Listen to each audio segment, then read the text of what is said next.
بڑے جلیل القدر صحابہ تھے، فاروق اعظم جیسا جنا بھی تھا، بڑے بڑے صحابہ، خالد بن ولید بھی تھے، لیکن میرے نبی کی نگاہ دیکھیں، علی پہ پڑی، فرمایا آ میرے کندھوں پر، مولا علی کو کندھوں پہ بٹھایا، فرمایا علی جو کعبے کی چھت پہ ہے نا، یہ بتوں کا بڑا امام، اسے ذرا نیچے گرا نا، اسے ذرا کعبے کی چھت سے نیچے گرا، مولا کائنات کے کندھوں پہ بٹھایا۔ ہم تو بڑی نسبت والے لوگ ہیں، ہم صدیق اکبر کو بھی سلام کرتے ہیں، مولا علی کو بھی سلام کرتے ہیں۔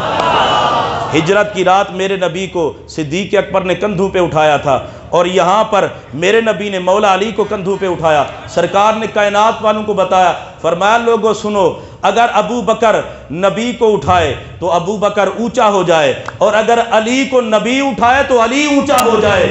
میرا صدیق بھی شان والا ہے، میرا علی بھی شان والا ہے۔ مولا علی کو کندھوں پہ اٹھایا، آپ نے وہ بت نیچے گرایا، نیچے آئے مسکرا رہے ہیں۔ پوچھا علی مسکراتے کیوں ہیں؟ کہا جب میں سرکار کے کندھوں پہ چڑھا نا، قبلہ مفتی صاحب فرمایا کرتے تھے، علی نے کہا عرش کا پایا نہ پکڑ لوں۔ آج جمعہ دا ٹائم تھوڑا اتنے ہو گیا، میں اینڈ دے معذرت کر لوں گا، تسی محبت سبحان اللہ کو۔ قبلہ مفتی صاحب فرمایا کرتے تھے، مولا علی کہتے ہیں عرش کا پایا نہ پکڑوں، مسکرائے۔ صحابہ نے کہا مسکراتے کیوں ہیں؟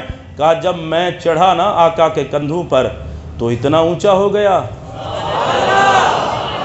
علی تو ویسے بھی بڑے اونچے ہیں، تو اتنا اونچا ہو گیا۔ سرکار فرماتے ہیں میں نماز پڑھا رہا تھا، نماز میں آقا نے ہاتھ اوپر کیے، پھر نیچے کر لیا۔ بعد میں صحابہ نے کہا آقا یہ کیا آپ نے کیا؟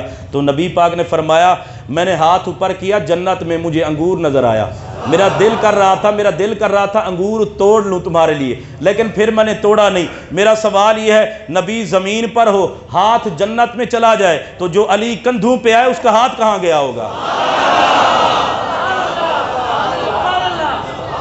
مولا علی مسکرائے، اور یہ یاد رکھنا یہ خاصہ ہے محمد عربی کے کندھوں پہ بیٹھنے کا۔ علی بیٹھتے ہیں، حسن بیٹھتے ہیں، حسین بیٹھتے ہیں، میرے نبی نے